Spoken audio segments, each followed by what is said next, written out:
Kaluoy, mao kini ang gibati sa usa ka restaurant manager ngadto sa isig kataw. Hilabi na kadtong mga way Pinoy-anan nga nagpuyo lang daplin sa kadalanan. Iyang nakita ang kalisod ug pag-antos nga ilang nasinati. Ilabi na nga usa sila sa mga gidiscriminate sa katilingban. Apan gusto niya nga ipaabot ngadto kanila ang paghigugma nga wa nila masinati sa ubang tao. Pinaagi sa pagpanghatag og mga tent aron panahon sa ting-uwan aduna sila'y kapasilungan. Mao nga hangtod karon, padayon siya nga nang hatag og tabang ngadto kanila nga bisan sa ginagmay nga pamaagi aron nga mukuyanap ang gugma sa tanan. Busa karong buntaga atong ila-ilahon si Arnel Dumalaog.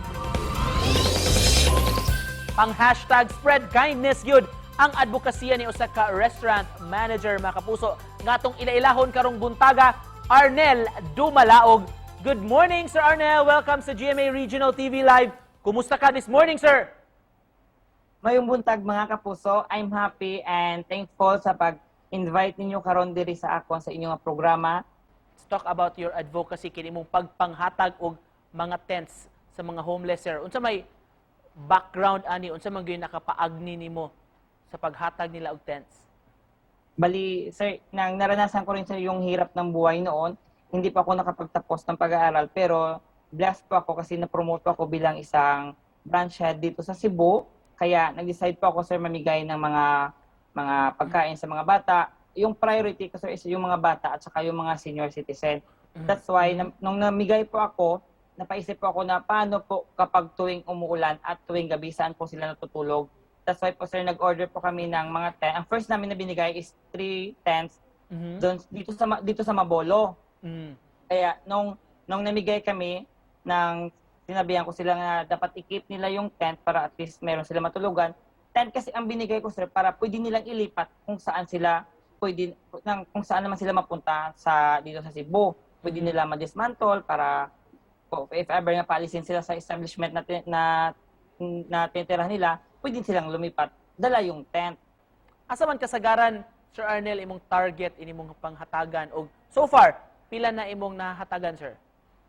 Sa karon, sir, nakabigay na kami ng 10 na families na po ang nabigyan namin. Target po namin nabigyan yung ang dito sa Cebu kasi mas marami po, sir, sa Colon at saka sa nung nagpunta kami, nag-visit kami doon para matingnan kung saan talaga yung mas maraming homeless dito sa Cebu. Unsa reaction nila kasagaran, sir, when you give them the tent? Kaya murag kasagaran siguro sa ato makaigsunan, sir, muhatag og tabang nila kwarta or pagkaon, pero apan yung tang unique talag sa uning imo, sir, kay tent yun mismo.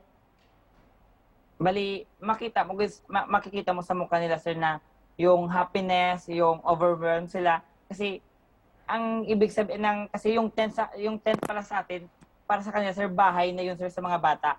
Yung sila palagi sinisigaw ng mga bata, may bahay na kami, may tulugan na kami ng maayos, hindi na kami basta. Yun yung nagpapasaya sa akin every time na mabibigay po ako ng tent.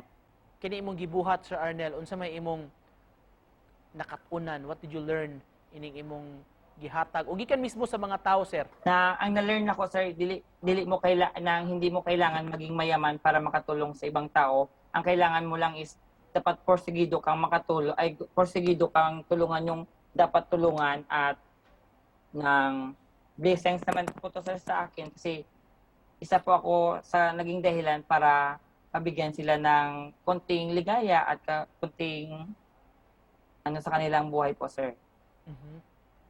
Sa mga nagtanaw na to ron, sir, basin hopefully pod daghan ang na-inspire gyud ni imong istorya. Kung dunay mga gusto, sir, makig-partner ninyo, mahimo ba? Yes, sir. Na ang sa lahat po na gustong magbigay ng tent, please message me on my messenger or please contact me on my Facebook page. In closing, Sir Arnel, unsa imong gusto nga ipaambit sa nga message sa atong mga viewers?